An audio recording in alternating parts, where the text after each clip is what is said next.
Ja,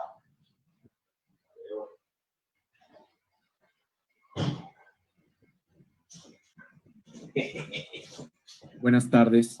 La Universidad Autónoma de Tlaxcala les da la más cordial bienvenida al conversatorio titulado Estrategias de Enseñanza-Aprendizaje en los Ambientes Virtuales, como parte del Diplomado en Desarrollo y Gestión de Ambientes Virtuales de Aprendizaje que se lleva a cabo en nuestra universidad, dirigido al personal docente.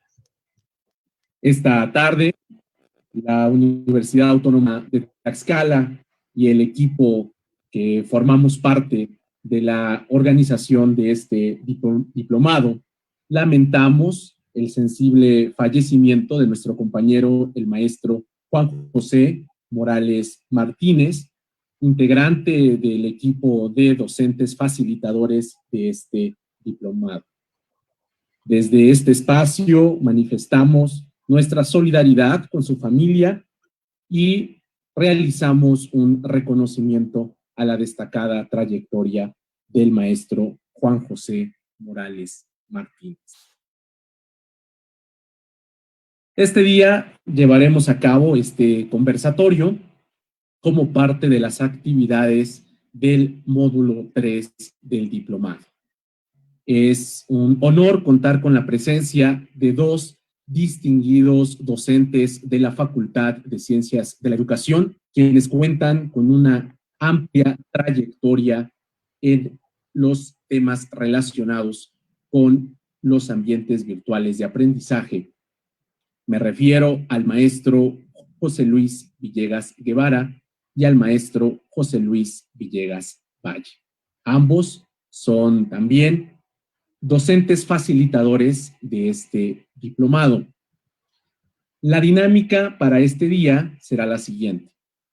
Cada uno de los panelistas de esta tarde dará su presentación, llevará a cabo su charla y al término de la presentación de cada uno, compartiremos algunas de las preguntas que los participantes escriban en el chat. Invitamos a todas y todos los participantes a que escriban sus comentarios o realicen sus preguntas a través de este espacio. Sin más preámbulo, cedemos el uso de la voz al maestro José Luis Villegas Guevara. Muy buenas tardes. Gracias por acompañarnos en este día. Es un placer el poder disfrutar este conversatorio con cada uno de ustedes en distintos ambientes, pero todos con un solo propósito.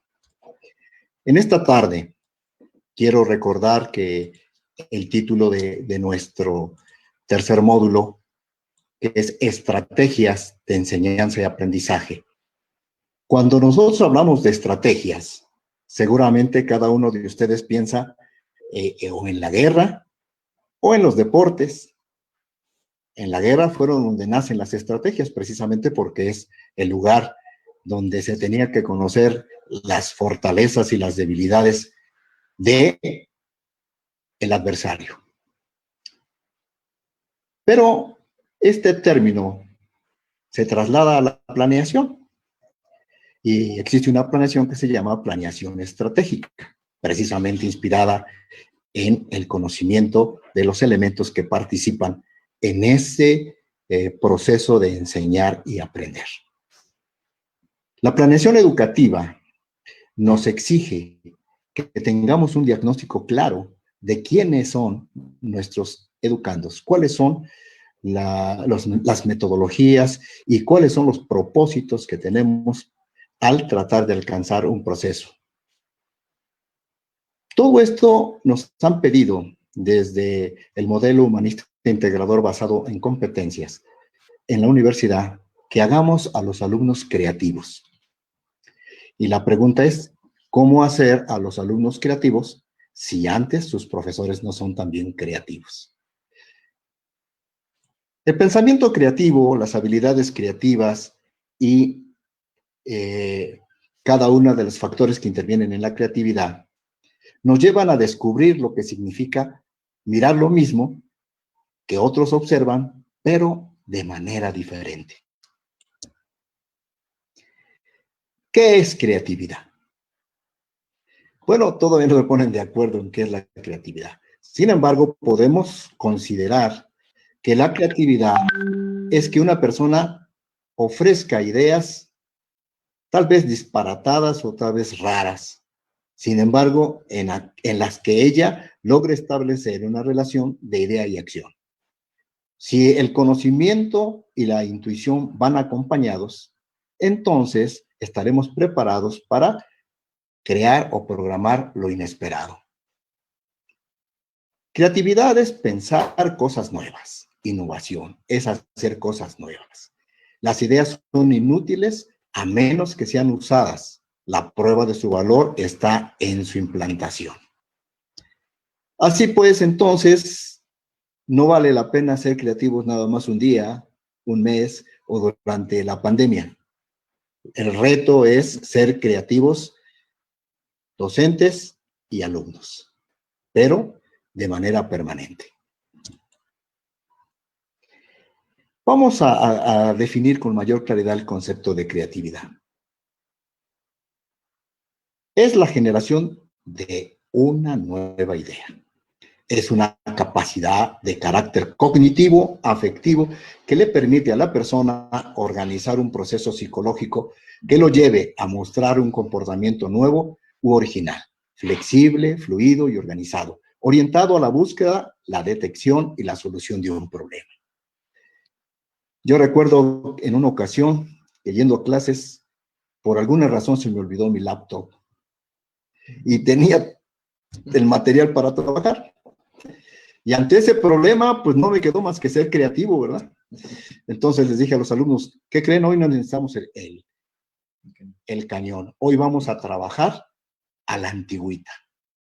Y empezamos a usar el pizarrón y sus recursos, cosa que no estaba planeada.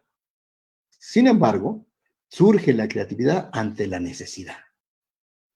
Hoy tenemos múltiples necesidades. Tenemos alumnos que tienen la bendición de poder tener en casa un buen equipo, de tener acceso a internet pero también tenemos alumnos que no tienen los recursos para este fin. Por lo tanto, es indispensable que seamos creativos para ver qué hacemos con ese problema. Adelante. Entonces, es una característica de la persona la creatividad. Es una capacidad extraordinaria para resolver problemas. Es el uso de la imaginación para crear una aplicación concreta. La pregunta sería, entonces, ¿la creatividad misma es una necesidad, es un recurso o es una herramienta? La respuesta sería, es todo eso. De ahí la urgencia en que cada uno de nosotros, como estrategia de aprendizaje, tengamos la capacidad de ser creativos. Así que para ser creativos o ser portadores de la creatividad, necesitamos tener objetivos claros y suficiente energía para ponerlos en marcha y asociarlas con otras.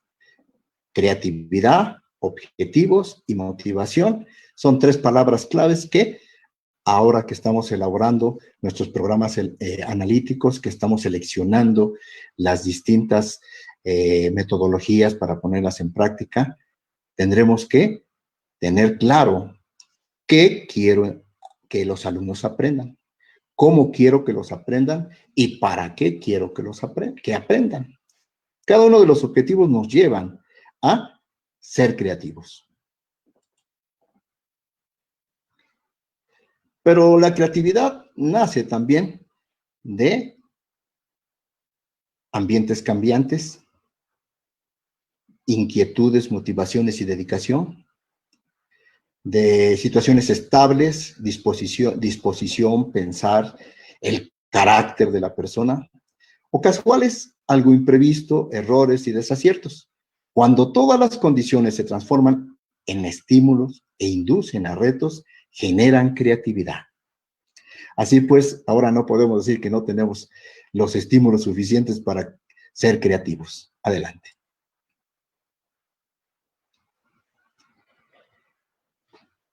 ¿Cómo conceptualizamos a la persona creativa. Cada uno vaya poniéndose una palomita, ¿verdad? Si reúne esa condición. Es una persona con curiosidad y concentración, tiene confianza en sí mismo, imaginación novedosa, capacidad de síntesis, buen humor. Si reúne todas esas condiciones, es una persona creativa. Y si no, no se preocupe, estamos aprendiendo en este tiempo.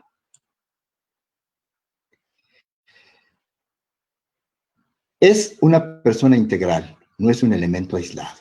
Es un proceso, las características de la creatividad es un proceso que se hacen cosas creativas con determinados procedimientos. Tienen un fundamento fisiológico, está en el hemisferio derecho.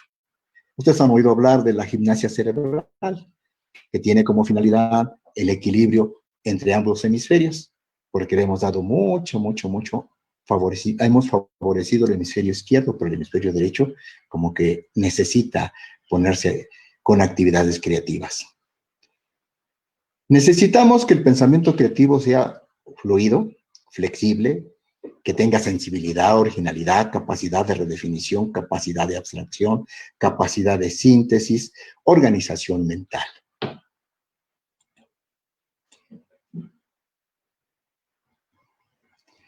Así pues, entonces, el cerebro como órgano del pensamiento es el instrumento más valioso para cualquier persona y en particular para aquellos que desean crear algo nuevo o innovador.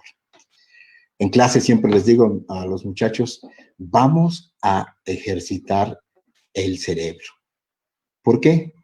Porque por ser un órgano tan especial, si lo dejamos que descanse, se vuelve cada vez más flojo. El cerebro tiene dos hemisferios, ya había dicho, el derecho y el izquierdo, que generan el pensamiento y por tanto el talento creativo e innovador. Tienen funciones claramente definidas. En el proceso creativo participan ambos hemisferios del cerebro. El hemisferio derecho es intuitivo, integrador, visual, emocional y procesa la información de forma simultánea. Carga de emoción a la voluntad, ve la solución a los problemas, visualiza muchas ideas y por eso los que practican el arte, la música, el dibujo y la fotografía tienen muy desarrollado ese hemisferio derecho. El hemisferio derecho es responsable de generar la chispa de la creatividad. Si las inquietudes del creativo no son procesadas y organizadas por el hemisferio izquierdo, quedarán solo como las ideas potenciales.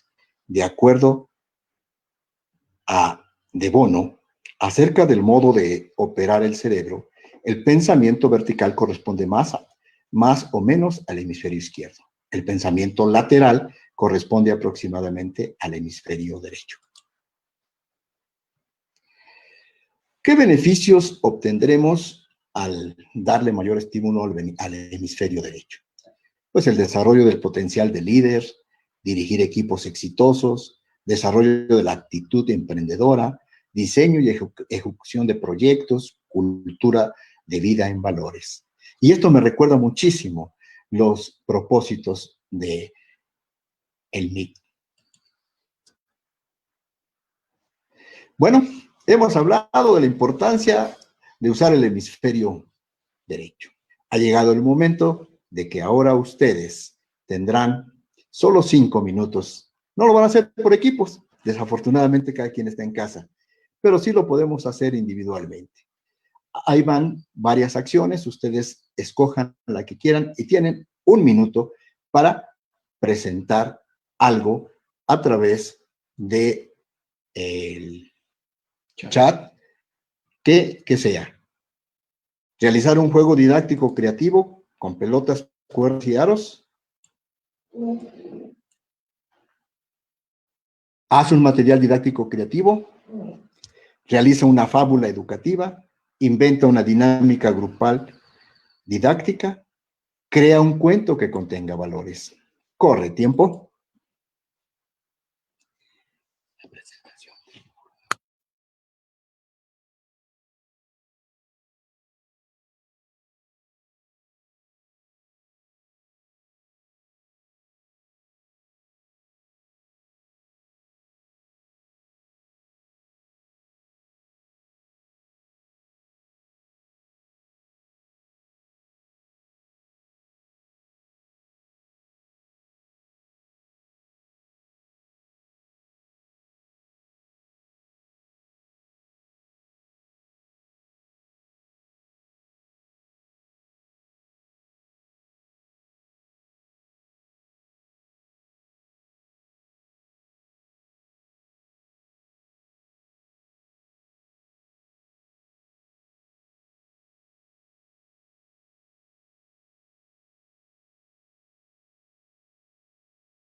Hola.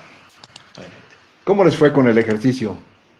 Para algunos muy fácil, para otros muy difícil.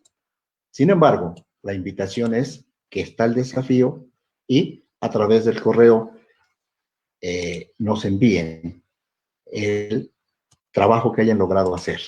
Yo sé que es muy poco tiempo, pero muchas veces tenemos que tomar decisiones en muy poco tiempo.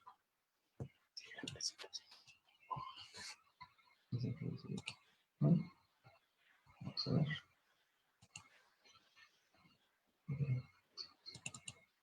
Estamos en información. Voy a compartirlo. Muy difícil, dice. Complicado. Ahí está. Difícil, complicado.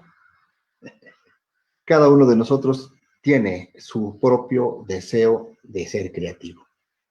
Ya vimos que es algo que lo traemos innato, solamente que muchas veces lo vamos dejando sin ejercitar. Entonces la invitación para todos ustedes es esa, y casi concluimos esta parte.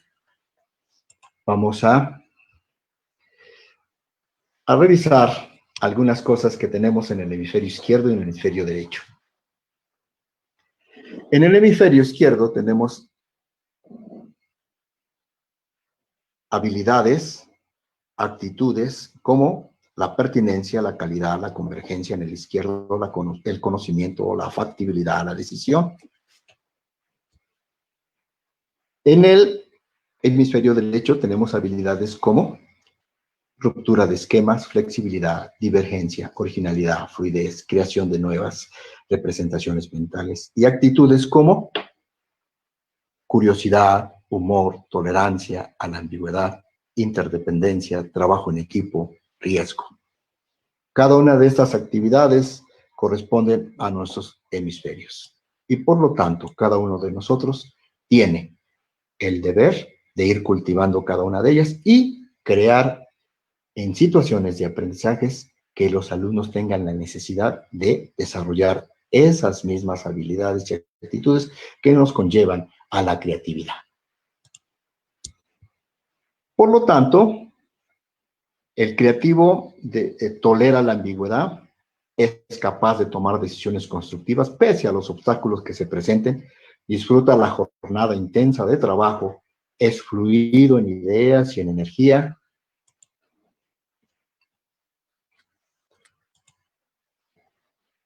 Es flexible para dejar atrás viejas costumbres y adquirir nuevas. Es capaz de romper esquemas, tiende a ser más independiente.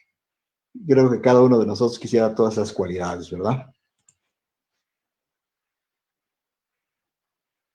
Inventos que cambiaron la historia. Y esto se lo debemos a los grandes creativos de la humanidad. La invención del reloj, la bicicleta, el teléfono, rayos X, televisión, computadoras, el disquete, el celular, el disco compacto, la clonación, corazón artificial, bebés de probeta, Viagra. Muy bien. Y cerramos diciendo que ser creativos es romper con los patrones establecidos. Si nosotros no queremos romper con los patrones establecidos, sigamos haciendo lo mismo y sigamos teniendo los malos resultados que hasta ahora, en algunos casos, se han dado. Muchas gracias por su atención y se me ha pedido que les recuerde a ustedes, no sé si ya tengan ustedes la convocatoria que aparece, dice la Universidad Autónoma de Tlaxcala y su modelo educativo ante los retos de la pandemia, de educar en tiempos de pandemia, invita al foro virtual del 7 al 11 de septiembre del 2020. La Universidad Autónoma, a través de la Secretaría de Autorrealización, la Comisión del MIC, la Academia de Autorrealización y la Secretaría Académica, convocan a la comunidad de la Universidad Autónoma de Tlaxcala a participar en el foro virtual. ¿Cuál es su propósito?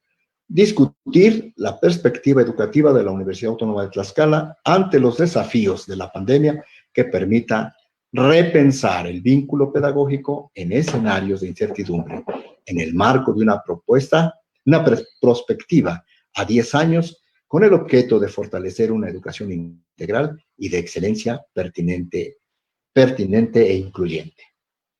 Tenemos 3 formas de participación: mediante una ponencia, una infografía, un video.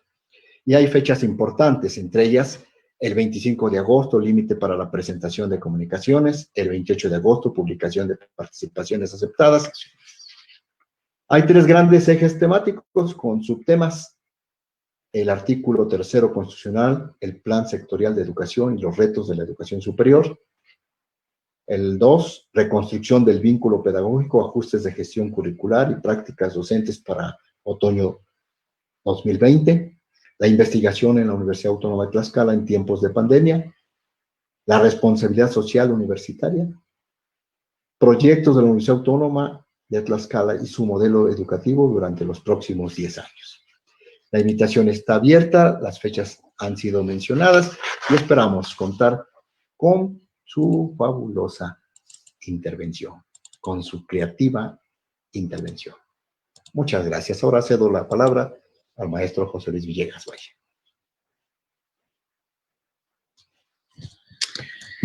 Muy bien, pues doctor Josué, continuamos con la dinámica entonces. Como podrán ver allí, ahora es tiempo de preguntar.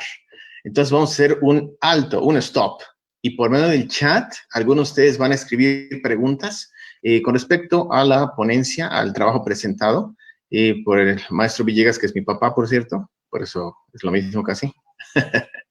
Entonces, háganos algunas preguntitas para que él pueda responderles. Y vamos a darnos un instante, un momento para poder escuchar esto. Entonces, doctor José, usted nos indica cuando ya tenga 2 o 3 preguntas que quisiera hacernos y adelante lo podemos realizar. Maestro, con gusto ya tenemos algunas preguntas que han estado compartiendo y enviando los participantes. Por favor. La primera de ellas, ¿qué técnicas o ejercicios nos recomienda para fortalecer el trabajo en ambos hemisferios del cerebro? Bueno, no sé si han escuchado hablar de la gimnasia cerebral. La gimnasia cerebral no debe faltar en el salón de clase. Así que hay bastante literatura y yo creo que podemos empezar por ejercicios tan simples y sencillos como, por ejemplo, dibujar con el dedo derecho un 8 acostado y seguir el sincronizar la vista con el dedo. Y es un ejercicio tan sencillo que los chicos ni se dan cuenta que están poniendo en armonía ambos hemisferios cerebrales. Para no hacer muy larga la respuesta, vayamos al uso de la gimnasia cerebral. Gracias. Tenemos otra pregunta. ¿Cómo se puede fomentar el trabajo creativo, sobre todo en docentes que son más tradicionales? Pues invitándolos a las reuniones y soltando desafíos, ¿sí? Por ejemplo, como el que acaban de tener ustedes, que por cierto, muchos lo contestaron muy bien, ¿eh? En la academia, en las reuniones de semestre, a través de plantear la situación de lo que presentamos al fin del semestre. En fin, hay muchas situaciones en las que podemos invitarlos, pero sobre todo tenemos que ayudarles a dejar su zona de confort.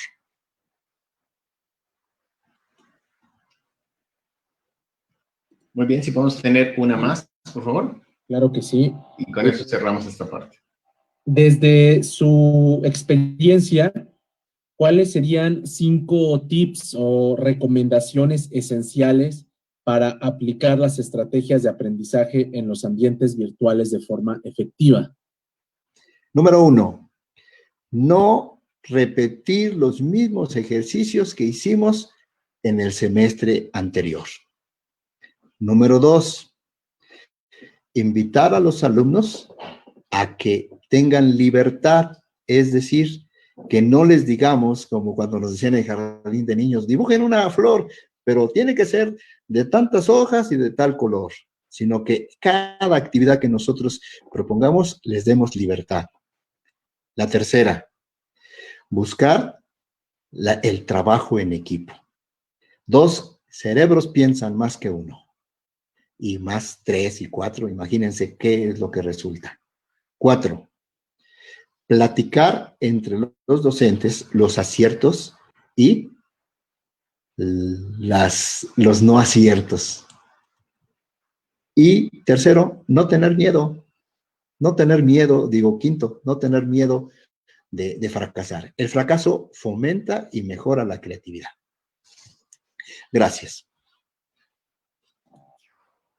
Muchas Muy bien, gracias. doctor Josué. Agradecemos mucho, en este caso, la moderación que ha hecho de las preguntas. Y bueno, pues ahora me corresponde a mí continuar. Soy el maestro José Luis Villegas Valle. Veo algunas caritas conocidas, fíjense, por el asunto del modelo del MIC, que tuvimos la oportunidad de platicar y de estar. Y qué gusto verlos y saludarlos. Veo por allí algunos compañeros de arquitectura. Uy, no, bueno, un montón.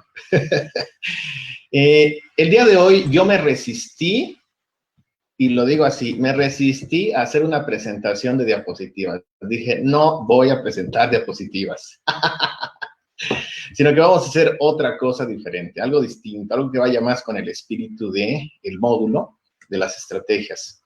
Y vamos a empezar compartiendo algunas cosas, algunas ideas. Entonces, lo primero que quiero hablarles es, obviamente, sobre los ambientes virtuales de aprendizaje. En los conversatorios y chats que tuvimos, nos hacían la pregunta de qué es un ambiente. Entonces, para ello, me gustaría compartirles el siguiente pequeño micro video. Corre tiempo y video. ¿Irritado porque un anuncio interrumpió tu música? Mac3 Sensitive protege contra la irritación, incluso en piel sensible.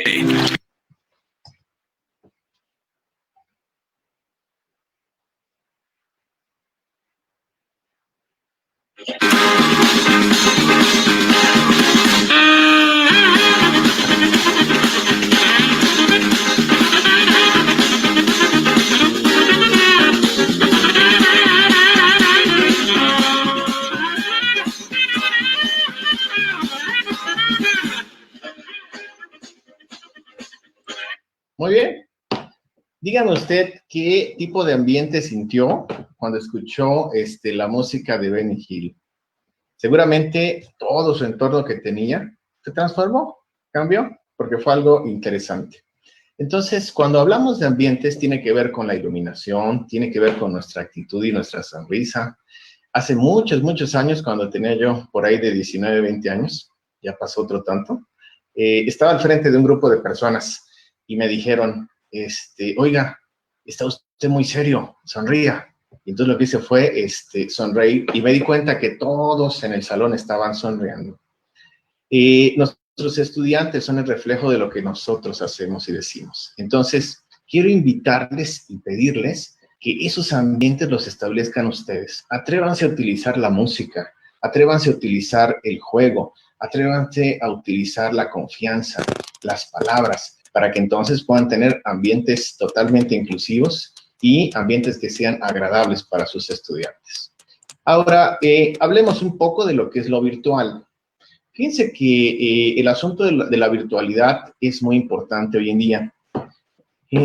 Todavía conozco a muchos queridos profesores, a los cuales admiro y respeto, por supuesto, que después de una clase extensa salen del salón de clases con un montón de trabajos y de libros aquí. Está bien, no pasa nada.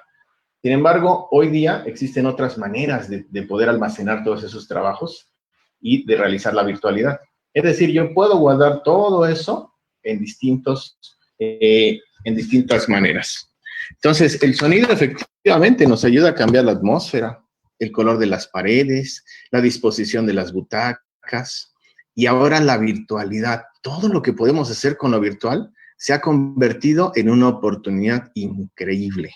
Entonces, imagínense, llegamos, repetimos una rutina. Estoy bien de acuerdo con lo que decía mi papá, decía, no repitamos la misma estrategia 2 veces. ¿Les ha tocado que en algún momento ustedes tienen que hacer pues una asignación de semestre, les toca a un grupo, y al siguiente les vuelven a asignar el mismo grupo? ¡Ah! ¡Ay, caramba! ¿Y ahora qué hago? Si ya me acabé todo mi repertorio.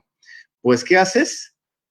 te decides a crear un nuevo repertorio. Entonces, eso es lo que me ha pasado durante los últimos 2 años y por eso decidí crear ese documento que le llamo 60 y más, repertorio de estrategias indirectas de aprendizaje.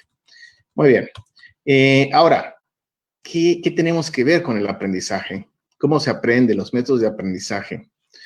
Pues el aprendizaje en sí mismo es todo un proceso complejo y existen diferentes formas de conceptualizarlo. Pero por ahí también enseñaba yo que el aprendizaje puede ser promovido a través de 2 formas principales. Una, los métodos directos, y la segunda, los métodos indirectos. ¡Ah, caramba! ¿A qué nos referimos con métodos directos y con métodos indirectos? Bueno, entonces el método directo, por definición, viene siendo los aprendizajes directos trabajan en una sola dimensión. Es un registro explícito plano. Son modelos literales. Entonces, si tuviéramos una imagen que definiera esto, es el maestro dando su clase y el niño con su libro, o el joven o el estudiante con sus copias sobre su escritorio, sobre su mesa. Se despliega la repetición. Entonces, normalmente en la escuela, en la universidad, todo eso se enseña así. Hacemos evaluaciones muchas veces que tienen que ver con esto, con la inmediatez, porque es un proceso pedagógico falto de sentido. Entonces, si la enseñanza es plana, de nada luego queremos hacer exámenes sumamente extraordinarios y queremos elevarnos a niveles por encima de otros países, cuando la enseñanza no ha sido de esa manera. Entonces, no puede obtener algo volumen cuando ha sido plano desde su origen. Otro tema que me gustaría mucho tratar con ustedes es este. Permítanme mostrarles. Este dispositivo es una maravilla. Se llama celular. Y hay muchos que están peleados con él. Por eso titulé esta parte docente contra celular. No sé si a ustedes les pasa, pero saben, mis hijas jamás contestan el celular. Les marco, les llamo y no contestan. ¿Y saben por qué? Porque cuando los celulares surgieron, yo me acuerdo, empezaron a satanizarse el uso de los mismos en las iglesias, en los cines, en los teatros y sobre todo en las escuelas. Entonces, ahora ellos lo que hicieron fue reaccionar y se conforman únicamente con vibraciones, notificaciones y con etiquetados en las redes sociales. Entonces, ya los más progresistas usan audífonos todo el tiempo y pues sí se dan cuenta, ¿no? Pero igual no tienen un tono audible para poder identificar. Y díganme si no es así. Entonces, tú les llamas a cualquier joven hoy día y ninguno tiene el tono activado. Pero desgraciada, afortunadamente, todos lo llevan a la escuela, todos lo llevan al celular, a la universidad. Y entonces el muchacho está platicando con 1000 amigos y el docente quiere su atención. Y entonces se enoja, agarra la bandeja de los celulares y entonces se lo quita. Al igual que cualquier medio de educación a distancia, se requiere de madurez para utilizar el celular. Eso es una realidad.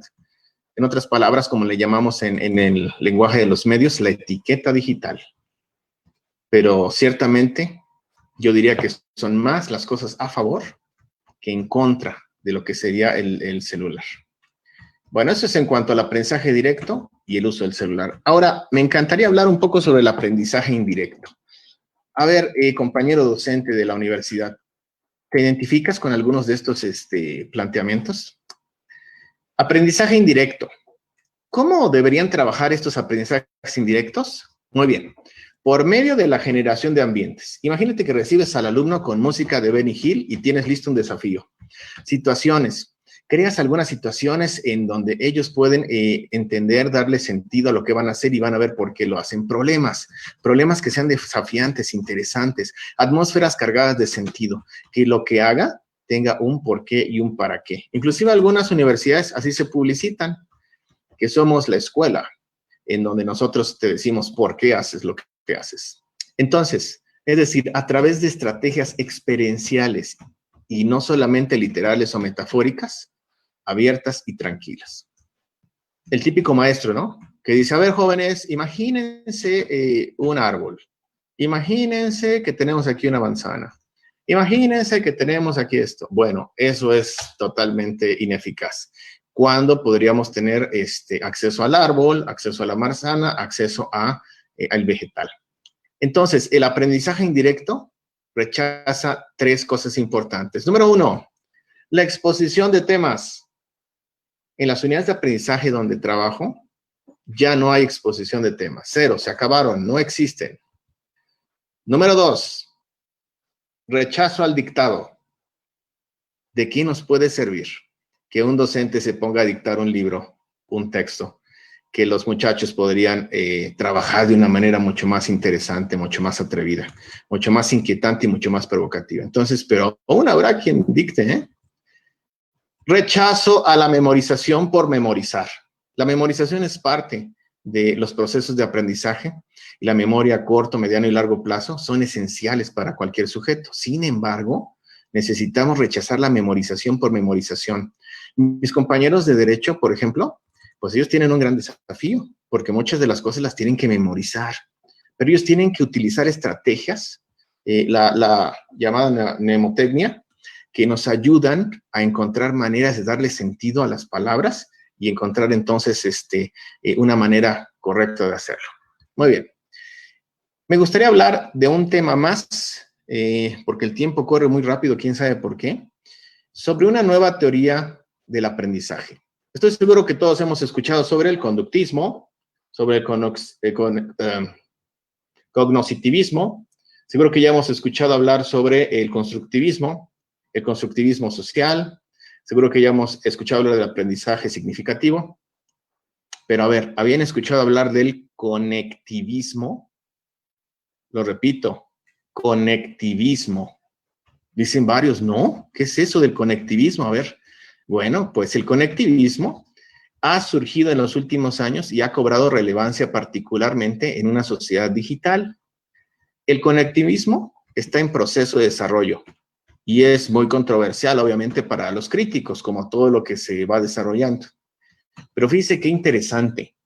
El conectivismo compara el conocimiento humano a lo que sería una red, en donde todos los nodos o los nudos de esta red dan lugar a nuevas formas de conocimiento.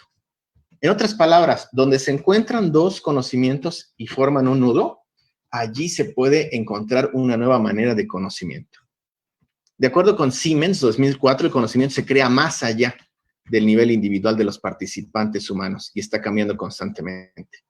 Si alguien cree que el conocimiento es solamente algo humano, algo que se transmite, pues el conectivismo dice, no, momento. Hemos llegado a un punto en el que las máquinas, los sistemas informáticos, autónomos, la inteligencia artificial, nos ayuda y nos permite trabajar de muchas maneras. Entonces, el conocimiento en las redes, lo que tiene y que es una cosa maravillosa, no es controlado, no es creado por ninguna organización formal, por más que lo traten de hacer. Bueno, el único país que no tiene acceso actualmente a Facebook y a otras redes es China, pero sabemos también de su política exterior. Sin embargo, toda organización debería de conectarse a este mundo en constante flujo de información y entonces extraer su significado. ¿No les parece maravilloso tener la posibilidad de que su aula sea una aula virtual y que se conecte con los del otro edificio, se conecte con los del otro país, se conecte con los del otro continente? Sería increíble tener la posibilidad de platicar, si eres de idiomas, con otras personas directamente y tú ayudarles también en el intercambio. ¿Y a poco no podemos hacerlo? Claro que lo podemos hacer.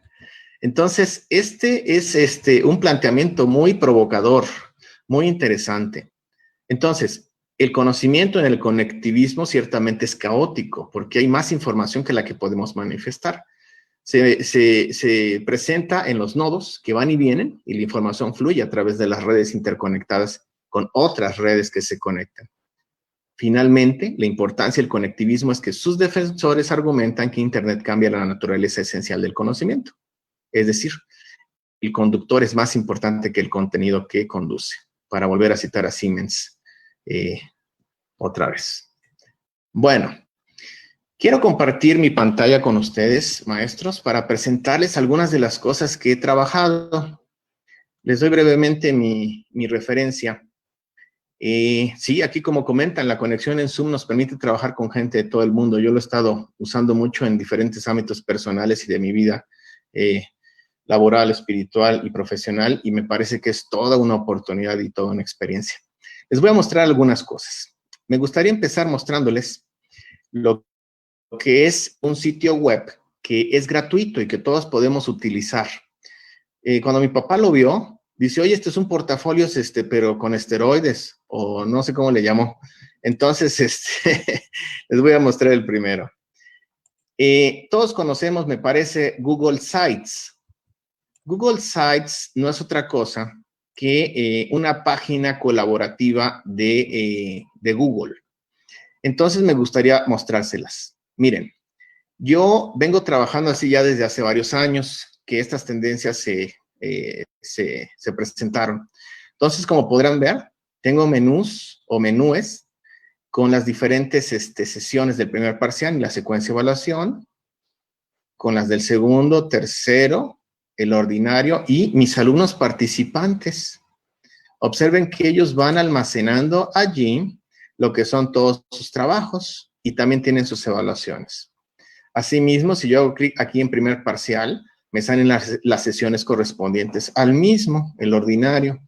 Aquí pueden ellos encontrar los textos del semestre y en esta parte, si hacen clic, sale la lista de los estudiantes. Miren, la lista de la asistencia no es algo secreto, es algo público, que un estudiante, por cierto, es asignado para ir llevando y al final da un informe. Asimismo, disponemos de retos semanales. Yo creo que el provocar a las personas, en el buen sentido de la palabra, pues les hace ser muy, muy interesantes y engancharse con las actividades, ¿no?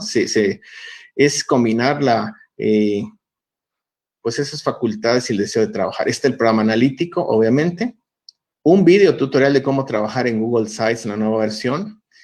Y luego yo trabajo mucho con las formas de evaluación, la autoevaluación, la heteroevaluación cuando presentan sus proyectos y productos y ellos a sí mismos se califican. Y qué increíble, ¿eh? Porque siempre sale muy similar lo que ellos ponen con lo que yo pongo. Y la heteroevaluación, que es la que yo hago. Y todas sus evaluaciones están aquí.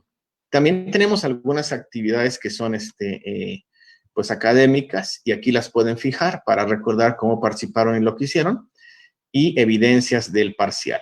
Entonces, como verán, pues es una herramienta muy, muy interesante Google Sites. Entonces, muy, muy interesante. Muy bien. Continúo aquí. Quiero compartirles el trabajo. Por ahí les puse una estrategia que se llama la revista. ¿Cierto? Entonces, vamos a ver una revista que hizo un equipo. Fíjense que mis trabajos, algunos, es lo que me pasa mucho. Dicen, es que aprendemos mucho con usted, maestro, pero trabajamos mucho. Bueno, pues sí, es una electiva y vamos viendo. Entonces, fíjense cómo cada quien adorna su espacio, crea un ambiente bonito, lo que a ellos les gusta, y entonces, aparece. Ahora, otra cosa que me encanta introducir, pues a manera del humanismo de nuestro modelo, es pensamientos, ideas y cosas que nos ayuden. Entonces, eso como les gusta a los muchachos, les llena el corazón. Sus reportes, sus trabajos, sus autoevaluaciones y más cosas. Entonces, vamos a ver cómo aquí un video muy lindo de la fotonovela, que es uno de mis recursos favoritos, la fotonovela, pero no vamos a hacer fotonovela esta vez. Y vamos a ver lo que es la revista. Esta revista se carga en una plataforma que muchos de ustedes conocen, que se llama ISU. ISU es un medio para hacerlo. Noten que todas las fotografías y los recursos que usan no son de internet, sino que son propios. Esto es uno de los desafíos que se hace. Esta se llama Me Pregunto Si. Observen la calidad y el diseño. Entonces, ellos pueden consolidar, son de Comunicación e Innovación Educativa, de la licenciatura de Ciencias de la Educación. Entonces, esto les permite a ellos consolidar los aprendizajes en fotografía, en diseño, en redacción, en computación y en otras unidades de aprendizaje. Aquí de lo que se trataba es que ellos hablaran y escribieran de las diferentes opciones de plataformas online que existen. Entonces, a través de sus propios recursos, y del celular, que es lo que más llevan, trabajaron esto. A mí me parece que tiene la calidad de la estética suficiente como para pues tener un trabajo que sea agradable y que sea pues de provecho y que vaya rumbo a lo que deseamos. Quiero compartirles uno más, el Powtoon. Hoy en día, las redes y programas de animación son sumamente, pues pululan por toda la red. Entonces, vamos a ver con respecto a una presentación. Fíjense cómo ellos tienen que analizar el texto, acomodarlo, reestructurarlo, compartirlo y luego crearlo. Entonces, la revista estuvo muy bien, muchas gracias. Y hay que decir a los chicos que lo hicieron muy, muy bien. Ok, voy a poner este video, adelante. ¿Qué pasa? ¿Por qué tan preocupado? ¿Creen que tengo las competencias necesarias para ser tutor en línea? No tengo idea, profe. ¿Qué es un tutor en línea? Bueno, el tutor en línea cumple con el rol del docente de apoyo temporal que brinda a los estudiantes para permitir un espacio virtual. ¿Y el tutor en línea igual puede ver el progreso de los estudiantes? Claro que sí, Moni. Ustedes realizan las actividades correspondientes y yo las reviso. Entonces, ¿ya no nos va a dar clases, profe? Pues no tienen tanta suerte. Pero, ¿de qué manera aprendo? Pues, es una...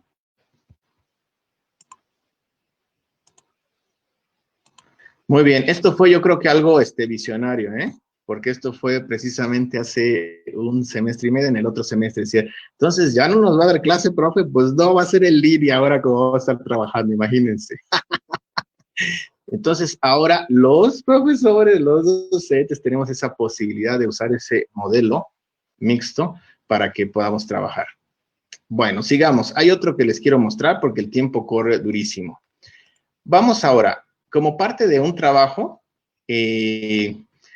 realizaron también una página web de algo que les interesara, porque eso es algo bonito, permitirles que ellos decidan el tema o el campo o el rumbo. Como decía mi papá también, no exactamente lo que nosotros queremos. Bueno, esto se llama Douce Cuisine o Dulce Cocina. Me metí a Google para aprender la pronunciación. Y esta es la estudiante que lo presenta. Bienvenidos a Douce Cocine, en donde encontrarás una variedad de recetas para ti o para cualquier tipo de evento, de una manera fácil y rápida. Recuerda que primero debemos de comenzar con la historia, después dale clic en los módulos para continuar. No olvides que si tienes alguna duda sobre el contenido, me puedes escribir a WhatsApp, en donde estaré contestando todas tus dudas. Espero que nuestro contenido sea de tu interés y mucho éxito en el curso.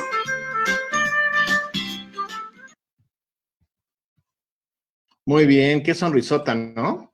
Hasta ganas dan de participar en ese curso. Aquí tenemos un recurso que se llama el examen de diagnóstico. Entonces, utilizando formularios de Google, se incrustan en la página web.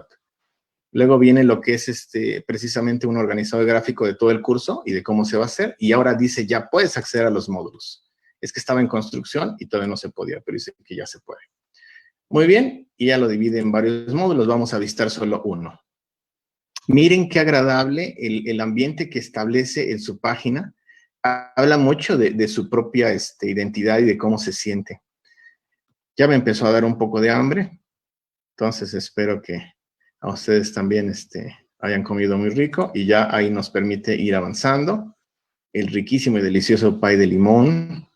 Supongo que yo pude haberles dicho, ¿saben qué? Hagan un curso sobre esto y quiero que lleve A, B, C y D. No, lo que hicimos fue preparar las condiciones, el ambiente, y ellos tomaron la decisión de cómo lo harían y de qué manera lo trabajarían. Obviamente, con la supervisión de un servidor y trabajando. Vamos a ver solo el inicio de este video. Tejas de almendra con naranja.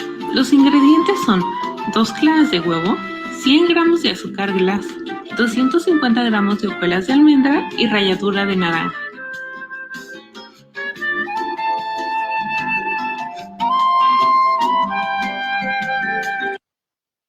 Ay, qué bonito, ¿no? Hasta la música y toda la cosa. Entonces, fíjense cómo lleva el ambiente y hace lo que el propósito del trabajo, ¿no? Generarnos la posibilidad de, ¿qué combina? Combinan muchas de las estrategias que les puse, que el Powtoon, que el video, que el spot, haces una mezcla riquísima de todo esto, y miren, los estudiantes se quedan, sumamente agradecidos por la posibilidad. Yo quiero decirles que no es necesario que tú seas un experto en todas estas cosas. El Dios Google, afortunadamente, nos tiene todas las respuestas de casi todo, ¿no? Entonces, considero que tendríamos ahí muchas herramientas para irlos guiando. Y miren, este me causó un conflicto con los estudiantes del último. ¿Por qué? Pues primero porque fue un conflicto cognitivo tremendo, en el sentido de que dicen, a ver, nosotros no somos de arquitectura, ¿por qué nos pone a hacer esto, maestro? A ver, ¿cómo que no son de arquitectura? Ustedes son de ciencias de la educación y son de comunicación e innovación. Así que los museos virtuales están de moda hoy. Por lo tanto, van a realizar un museo virtual y tienen 15 días. Entonces, vamos a revisar cómo le quedó a uno de ellos, uno de los que escribía un poco, brevemente. Va el museo virtual. Y era de un tema un poco árido, que era la parte de la política y las cuestiones, pues de los derechos de autor y todo esto. Va.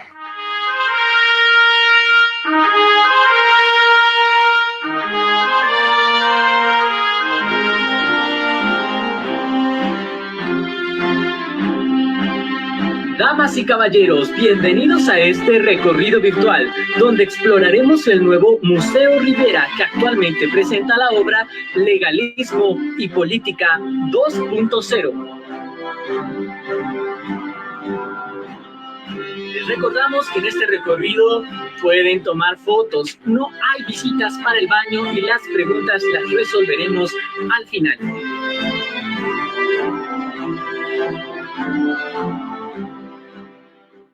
Las obras aquí presentadas estarán expuestas de manera indefinida. Mi nombre es Oscar Tepanecat y en este recorrido seré tu voz y guía. Comencemos. ¿Qué es red social? Son aquellos servicios de la sociedad de la información que ofrecen a los usuarios una plataforma de comunicación a través de Internet para que estos generen un perfil con sus datos personales, facilitando la creación de redes en base a criterios comunes y permitiendo la conexión con otros usuarios y su interacción. De esta manera, se crea el fenómeno viral cuya clave es la vinculación entre usuarios. Actividad comercial, derecho. Muy bien. Entonces, aunque no eran necesariamente de arquitectura, pudieron usar un software amigable que se llama ArchiCAD y que les permitió crear muros, espacios, puertas, ventanas, cuadros y hacer la presentación de todos sus documentos. En lugar de que hagan una lámina o presenten una diapositiva, ellos lo presentaron como parte de la arquitectura. Entonces, a mí me parece... es una barbaridad de posibilidades. Yo les decía 60 y más, pero no hay 60, hay muchísimas más. Todas las que tú vayas creando. Bueno, mi tiempo ha concluido. Hemos llegado al final y les voy a mostrar la siguiente pantalla. Alto. Es tiempo de preguntar. Así que por medio del chat, el doctor Josué, le damos la palabra para que pueda hacer unas 2 o 3 preguntas de las que ya han estado haciendo y me permita contestar. Gracias. Muchas gracias, maestro José Luis. Efectivamente, tenemos aquí algunas preguntas que han seguido compartiendo los participantes y estas tienen que ver mucho con el tema de la creatividad. Ella nos dice qué tipos de creatividad existen y cómo podemos medir la creatividad en los productos o en las actividades que desarrollan nuestros estudiantes. Muy bien, esa se la paso a mi papá porque es del tema de la creatividad. Adelante. Pero ya dijimos que la creatividad es personal. Por lo tanto, existen miles de tipos de creatividad, desde la que surge en un momento de situación de peligro hasta la que se hace planeada y se busca mejorar un modelo anterior. Así que hay muchísimos modelos de creatividad. Lo importante es que nosotros desarrollemos como hemos visto en el hemisferio derecho, a través de situaciones que provoquen la creatividad. Muy bien, interesante. Otra pregunta nos dice, de acuerdo a su experiencia y a partir de su exposición, ¿qué desventajas tiene el conectivismo? Bueno, obviamente la primera desventaja es la brecha digital. Es decir, una de las preguntas por ahí que estaba dentro del curso y que diseñamos decía que cuál era una de las principales desventajas, ¿no? Que por qué no les dejamos trabajos de 10 minutos y los reducíamos a 3 o a 5. Pues la realidad es que la infraestructura es deficiente. Pero déjenme decirles algo. Ahora con la pandemia han habido muchos cambios. ¿Ustedes sabían que pueden tener internet ilimitado 2 horas en el sentido de ancho de banda por 15 pesos? Bueno, pues son cosas que han estado surgiendo ahora con la pandemia. O con Movistar, con 10 pesos todo el tiempo. Perdón, sin comerciales, dicen. Bueno, bástenos decir que las diferentes compañías han creado diferentes, porque ven el problema y la necesidad, entonces ya. Ahora, por aquí veo una cosa interesante. Dicen por ahí que su plataforma es el SIGA, que cómo la puede sustituir. Yo le diría, no la sustituyan. La plataforma del SIGA es preciosa, es increíble, es grandiosa, nos permite controlar calificaciones, temas, hacer lecciones, herramientas, exámenes. Es como nosotros la vistamos. Tenemos que ponerle más imaginación, hay que ponerle más interés. Podríamos ponerla como una serie de ítems que van uno debajo del otro, o podemos poner un taller. Podemos poner una herramienta lección que me lleve forzosamente a varias cosas. Puedo usar un wiki en donde todos construyamos y hagamos algo colaborativamente. Es decir, tiene muchas posibilidades. Y sí, a la pregunta de si nos van a enseñar a usar las herramientas del SIGA, es correcto. El SIGA va a ser estudiado en el módulo 5 y ya van a trabajar un poco en el módulo 4 sobre eso. Entonces yo diría, si me preguntaran, ¿cuál es? Sí, lo trabajamos en ArchiCAD, es correcto, compañera Blanquita, qué gusto verte. Es así. Entonces, fue un software que fue muy sencillo, ¿no? No tuvimos que usar el otro. Muy bien. Bueno, finalmente considero que el derecho de la educación es un derecho fundamental y que nosotros podemos enriquecerlo. Y es interesantísimo, ¿no? El poder trabajarlo así. Entonces, pues yo les ofrezco lo que es esta experiencia, esta emoción de enseñar así, de preparar ambientes y situaciones, y les invito a que ustedes dejen todo lo que no les permita hacerlo y que se decidan a trabajar de maneras distintas. Lo importante es, como les decía yo, y con esto quiero concluir mi participación, agradeciendo muchísimo la atención de cada uno de ustedes, porque definitivamente es pues muy interesante el poderles tener aquí con nosotros.